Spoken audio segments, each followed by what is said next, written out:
Quem levou o maior golpe e saiu mais prejudicado com essa operação do Rio de Janeiro não foi o narcotráfico, nem o crime organizado, nem o narcoterrorismo.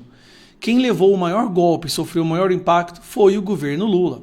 O governador do Rio de Janeiro, eu acho que ele não tem noção do impacto que essa operação no Rio de Janeiro teve na aprovação do governo. Vamos lá. Nos últimos meses, o governo realmente começou a melhorar na sua questão de aprovação, depois de R$500 bilhão que o Sidoni jogou, despejou nas redes sociais, na imprensa, no impulsionamento, pagando influenciadores, pagando agências, pagando robôs. Eles realmente começaram a maquiar um pouco, né, a cara do governo, e a rejeição, vamos ser sinceros, começou a cair. E aí o Cláudio Castro decide fazer essa operação que coincidiu de acontecer 2 dias depois do Lula dizer que o traficante é vítima do usuário. Cara, isso parece intervenção divina. Ele fala que traficante é vítima do usuário. 2 dias depois, nós temos uma operação no Rio de Janeiro contra o narcotráfico. A esquerda nacional ficou do lado do narcotráfico.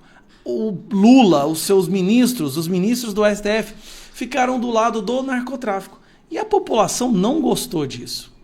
E aí começam a surgir os resultados. Olha que, de repente, o principal problema no Brasil agora é facção criminosa e narcotráfico. E como é que está o Lula nessa situação?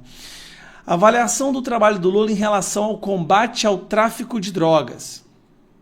Isso aqui é uma bomba para esse governo. Esse governo que estava aí todo otimista, né, acreditando que vai ser eleito no primeiro turno, de repente, o povo brasileiro percebe que nós temos um presidente e um partido dos traficantes e um presidente dos traficantes.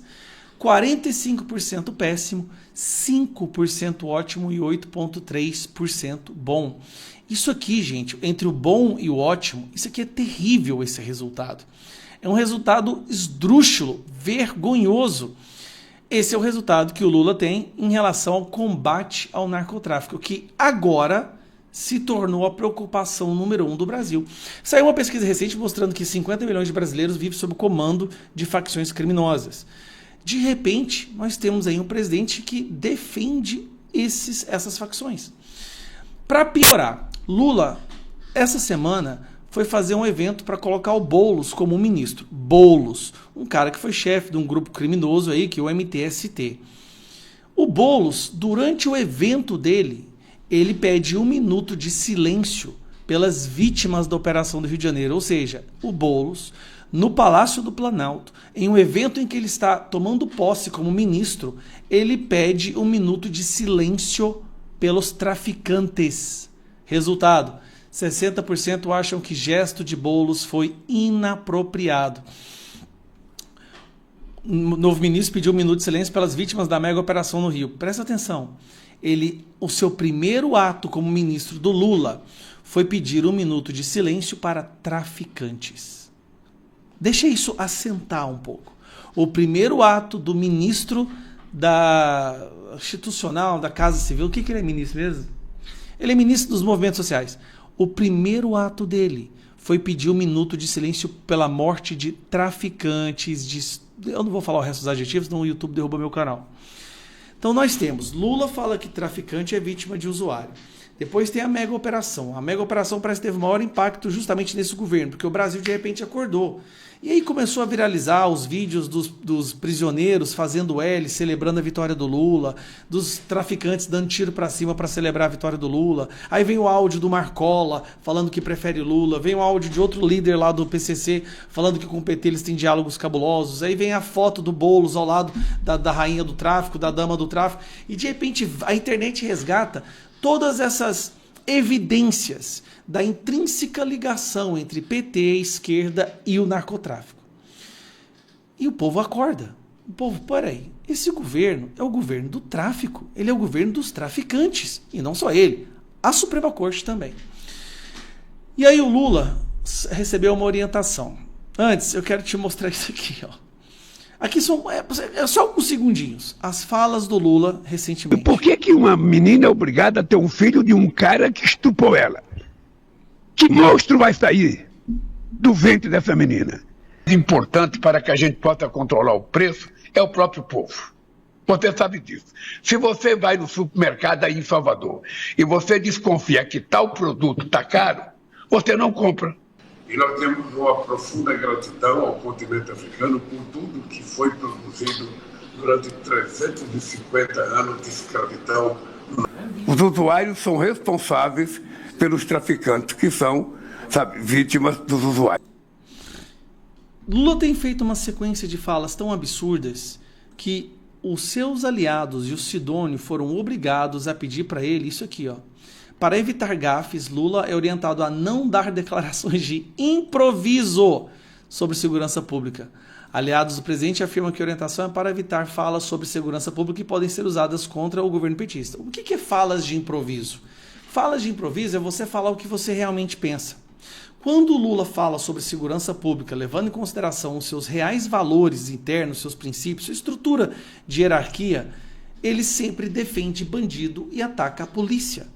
Então, para evitar que o Lula faça isso novamente, nesse momento onde o povo está percebendo que esse governo é um governo que ajuda o narcotráfico, o povo do Lula pediu, cala a boca, não fala mais besteira, fica calado, toda vez que você abre a boca só dá problema. Mas agora é tarde demais. Aquela onda de otimismo do governo acabou, a população está começando a entender o que é esse governo, o que ele realmente representa, de que lado ele realmente está. E aí nós temos a pesquisa mostrando que as pessoas que moram na favela estão gritando por socorro. Quando você tem 90% das pessoas na favela batendo palma e celebrando, aprovando a operação do Rio de Janeiro, essas pessoas estão, na verdade, pedindo socorro. Por favor, nós não aguentamos mais viver desse jeito. Nos ajudem. Só que foi Lula, é a turma dele, que fala que a polícia não pode entrar lá. Só que essas pessoas, muitas delas são obrigadas a votar no Lula. Esse é o problema.